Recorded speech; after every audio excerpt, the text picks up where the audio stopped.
Hey, CFW. Here's week 2 of the programming and the sun's out, guns out programming. Here we go. So Monday, we're going to do our back squat, a regular kind of scheme here. So just like last week, 3 sets of 15 to 30-second plate squat hold, focusing on the depth. And then we're going to go into 6 to 10 back squats. And we're trying to get those 3 sets done within about 6 minutes. It's not a race. It's just about getting our body ready for the volume set. So we're going to work on building a lot of volume and stamina in the legs. We're going to be going into every 3 minutes, completing 6 to 12 back squats to one rep in reserve. So that means it's hard. Like we're going to a point where we're like, okay, I think I can get one more rep in, but like it won't be like good form. So that's where you want to cut it at. And the idea is to score, or not score, but track your reps and your weights. Look back at last week, what you did. And we want to keep building volume on these legs here, really build a lot of stamina in them. And it's going to also build strength too, as well. So this is a good time too, as well, to focus on the form and technique in the first half, really kind of find your footing and positioning with the squat before you go into those bigger sets.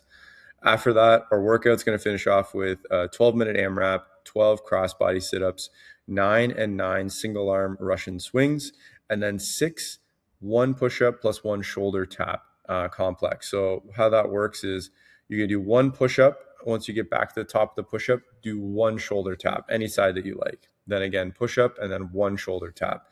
So the idea of this workout, the inspiration is more about working on single-sided movements. So trying to challenge our body of like, okay, what is it like from right to left?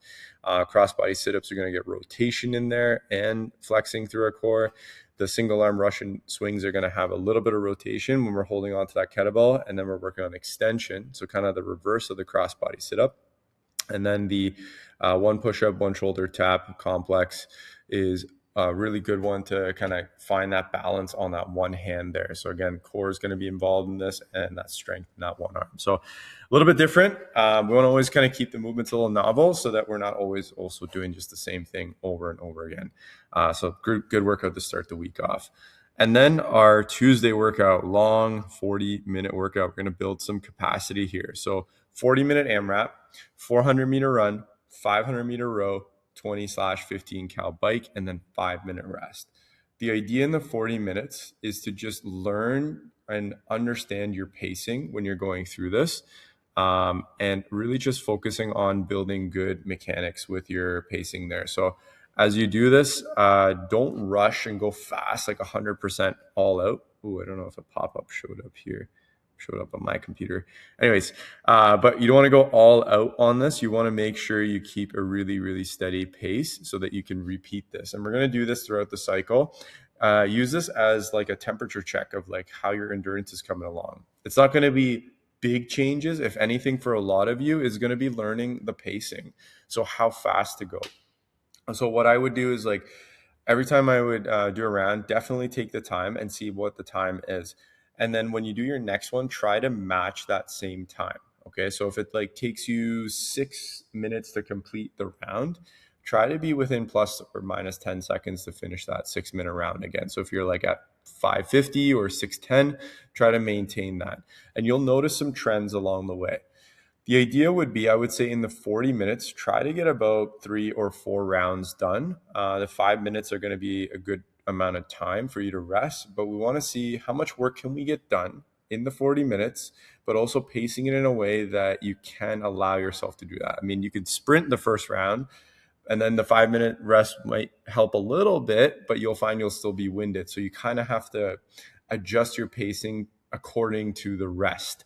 It's not a full rest. It's not going to be a 1-to-1. It's going to be a little bit less than that, depending on how fast you run and row and bike. So keep that in mind. But the overall factor here is like focusing on endurance. And I would pay attention to your breathing rate, pay attention to your heart rate to know like how intense it is. And you want to be sitting at like, I would say at 7 out of 10 for most of you guys. I wouldn't be way too high with this because it's a long workout. So that's Tuesday, to build that endurance, really build that engine so that you guys are building a good capacity, being able to do more work and sustainably over time. Wednesday is going to be a little bit smaller in terms of like time domains. We're going to be working on our weightlifting, really good to build coordination, strength, translating into like athletic movements, more explosive movements too as well that you'll see in sports. And just overall too as well, speed is very important in overall health in terms of physical health. You want to be able to have fast reaction times, be able to have quick movements too as well, because that determines kind of how you move in the future, especially even for like things like falls. If you fall down, it's like how fast can you react to that? So working on skills that have elements of speed into them can really be beneficial there. So weightlifting today is going to be snatch technique work, EMOM 5, 3 overhead squats every minute on the minute. Then the next EMOM 5 to follow up is 3 muscle snatch, and then 1 overhead squat on the last muscle snatch. And then the EMOM 5 at the end is 3 tall snatches. The goal is to just get comfortable with the movement of the snatch. Some of you guys are going to be, or I'd say a good majority of you guys will be tight in the overhead squat position, not let alone just the overhead position alone. So be gentle on your body. The overhead squat, if it's not happening today, it's like really tight. Don't push through it. Like you don't want to use the movement as a way to stretch or mobilize. I would say focus on doing overhead lunges and just getting comfortable with flexing the hip, but you're only doing it single-sided. So overhead lunges would be a good substitute, maybe 3 to 6 reps for those overhead squats in the beginning. And the same thing for the overhead squat in the muscle snatch, maybe 1 to 3 reps there. After the weightlifting, we worked on the technique. Going to go into our workout. This one is a chipper going through that one time, strict toes to bar and double under. So we got core and some cardio skill component here. So really this focus in this workout is the strict toes to bar. So choose something that's challenging for 4 to 6 reps. You shouldn't be able to do all 15 in a row. Make it hard on yourself so that you can get that strength stimulus for the midline today. We don't want it to be like cardio for the midline. We want it to be more strength. So slow movements, and then you're going to fast movements with a double under. Slow movements and then fast with a double under. So with this one, the focus is the midline, and the strict toes to bar is where you're going to be attacking that at. Thursday, lay low, easy, just get your body moving, just feel good kind of day, as you guys have seen, and based on feedback too. And I've kind of gave you guys my spiel of like how I feel too as well doing these. It's really good to just keep moving, but really light. 1 minute of alternating hang dumbbell clean to press. Keep it light. Don't look at the weights. It doesn't need to be 50 pounds. It doesn't need to be 35. Just pick something that feels good to move. That's all. Like if you guys want a weight, like go half that. If you usually do 50, go 25. You usually go 35, maybe you're going to go 10 or 15 pounds as an example. Just cut the weight in half. It's not about the weight. You're not going to build, it's not supposed to be strength in this. If anything, it's about getting moving, getting your body rotating, twisting a little bit. We're going to bike or row for 3 minutes after that. Then we're going to go shin box to bridge. So shin box or 90-90s is the same thing. You do a 90-90 and then you're going to bridge up and then come back down, 90-90 to the other side and then bridge up and then back down. 1 minute of that, 3 minutes of bike or row, and then 1 minute of dumbbell bent press. This is kind of like a kettlebell windmill or a dumbbell windmill, but you're pressing and side bending at the same time. So as you guys know, I told you we'll do some kind of mobility work here too as well to keep it, keep your body like moving good and like smooth, not always just kind of moving in one direction, so that you guys are not preventing injuries for future movement. So that's Thursday. Friday, we're going to go into our gymnastic strength. We're just going to keep repeating this. There's a beauty in doing the same thing over and over again in order to build strength properly. Like if we keep alternating what we do, there is sometimes a transference effect, but sometimes you need to also just focus on doing the movement itself and doing it repetitively. So we're going to focus on that for a little while with the strict pull-ups and the strict handstand push-ups. Goal is to build upper body strength. So this will translate into a lot of other movements as well. But alongside that is like, let's look at last week and just compare it and build off of that. I know that some of you I worked with, we did some holds, we did some descents, or we did the pull-up itself. Same thing with the handstand push-up, maybe a pike box handstand push-up or a wall-facing handstand push-up, really trying to work to the highest level of the movement. And I'm looking at like gymnastics, like what is the highest level of that? Not looking at just trying to get a pull-up or just trying to get a handstand push-up against the wall. What's the highest level we can aim for? So keep that in mind in terms of the strength, building upper body.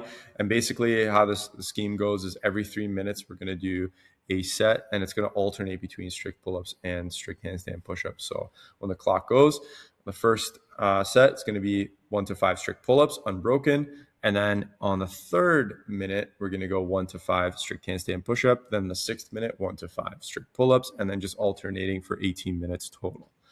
So that's the first half. Then our workout, fun, quick, dirty, 10 rounds for time, 100-meter run, 3 power cleans. So pick a weight for this power clean that you're confident with. You can get done in 30 seconds. And then we're going to run out the door, go to the sign and back. And it's going to be a quick 10 minutes, go, come back. The goal is to get 8 rounds or more done in this workout today. So choose the right weights for yourself, and that 100 meters should be done in approximately, I would say, 30 seconds. Not sprinting, but you're running at a 7 or 8 out of 10 kind of pace for yourself. Total volume is just going to be 1,000 meters or 1K in this one, and we got 30 power cleans. So good little couplet for our Friday workout. And then our last 2 days on the weekend, we got Saturday, May 23rd. The conditioning is going to be an EMOM 40 for consistency. We got 1 minute of burpees, 1 minute cal row, 1 minute dumbbell step ups, 1 minute cal bike, and then 1 minute rest. So it's kind of like a 1-to-4 ratio here. So we want to make sure when we're doing this, we're not going all out. We want to keep like a consistent pace across the 40 minutes. So track your reps, and we're looking to get about 8 to 15 reps per minute consistently. Come along with the Sunday mobility and skill work. We're focusing on mobility, and mobility is all about like the control in the range of motion. It's not about stretching. It's about the control in the range of motion. Like when we get that range of motion, do we have control there? That's what mobility is. We don't want to just be stretchy and like not be able to actually have control there. That's also where we can run into injuries, where we're too flexible, but we don't have control in those areas.